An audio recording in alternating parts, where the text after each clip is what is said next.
Hello, everybody. Greetings and salutations. Thank you very much for joining me for the 9-Minute Podcast with Dr. Scott Packer. And I am very glad to welcome you back. We are on episode 17. 17 of these that we have been doing.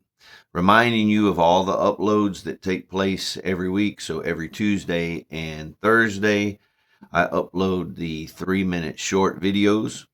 Every Wednesday, I upload the 9-Minute Podcast. And then on the weekends, normally Friday, I will upload the actual messages that come from either the chapel at Belford Hills or the North Chapel, all part of the same campus. So thank you so much for being with me. Now, listen, we were talking about the Jewish translations, and I call it the Jewish translation because it's just a reminder that the Bible is a Jewish book. It's not an Americanized book. It is not a westernized book.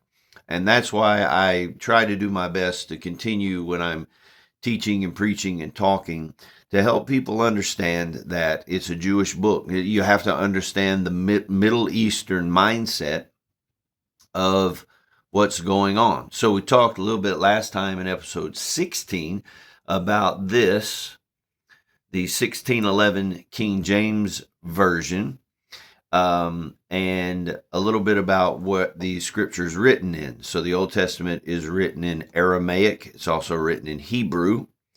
And then the New Testament is written in Greek and Aramaic as well. Aramaic is the oldest language known to man. And that's why it's very important when we're talking about scripture that we actually get back to the context and what the words are actually saying. Now, the most popular translation that is sold today that most people have is the good old 1611 King James Version. All right. Now, here's the thing about it, and I'm not trying to fight a war here. I'm just merely telling you what I know from my years of study. Okay. And you take it for what it's worth. If you say, I don't like it, I don't believe it, understand I'm not fighting with you about it. That's not a battle I'm going to go to war with you about, because I know what I know, and you do too. But here's what I want you to consider. Now, the 1611 King James Version is one of the most popular translations that is out there as far as scripture goes. A lot of people have this. It's very familiar. Some denominations will stake their claim. They will go to war. That is a mountain that they're ready to die on. That's a flag that they're willing to wave, is that this is the 100% correct translation of the scriptures, the original manuscripts. Now, it's not, and here's why. Let's just take a look at it.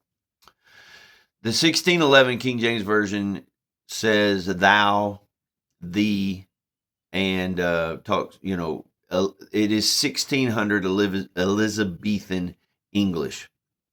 And if you like the translation, but just understand full well that that's not how Jesus talked. He wasn't English. He wasn't British. He wasn't Scottish. He wasn't any of that. He was Jewish. He was a Middle Easterner. So what happened was, over the years, this translation was translated by English scholars specifically for King James. He wanted a Bible that he could control. And there were a lot of things in here that when you study in the King James Version, there are places that are italicized, words that are italicized, because they didn't know the translation of it. So they put in what they thought and what the king approved. Now, over the years, there was a Bible that was put out called the American Standard Version. And what they tried to do with that was take the original Hebrew, Greek, and Aramaic and translate it word for word.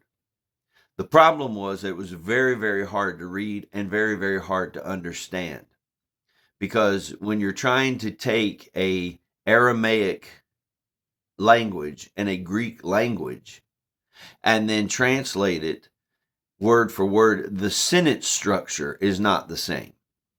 So the American Standard Version, which was trying to translate it, literally word for word, then morphed into this one that I told you about last week, which is the New American Standard Version.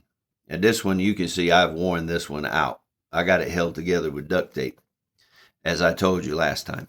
But this is one of the most accurate translations for the text, the New American Standard Bible. It takes the word for word translation and then puts it into understanding sentence structure that you're able to understand.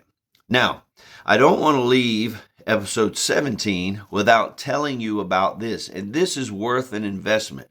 I'm not getting paid to talk to you about this, but this is a book that I use a lot. It's an actual Bible. It is called, there you can see, The Complete Jewish Bible.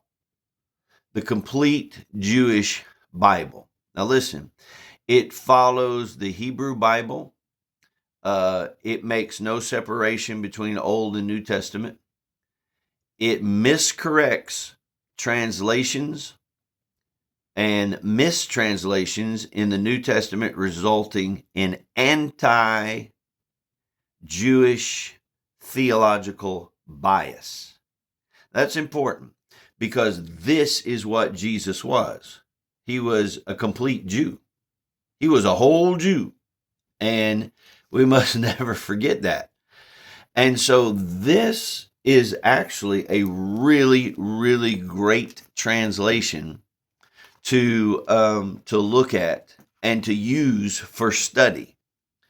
If you go to services and you hear your minister preach, you should write those scriptures down because you may not be able to follow it in this. But then when you get home or you get somewhere, you can then look and compare the scriptures, because this right here takes the westernized thought out of it. Because again, remember, I refer to the scriptures all the time. And my people are used to that because they hear me call the Jewish writings. They know what I'm talking about. And this is reminding us that the scripture is a Jewish Bible. Jesus is a Jew. When God began blessing and dealing with people in humanity, he dealt with the Jewish and the Hebrew people. Jesus came as a Jew. So we have to understand, now the doors are open for all of us, whosoever will, let them come. But we have to remember that the translation and the writings are from Jesus and the Middle East and those things. So if I'm not promoting that but this is worth the money. The Complete Jewish Bible. I use it to study as well. So I'm not done with this. We'll do this again. But this is for episode 17, and I'll see you on episode 18.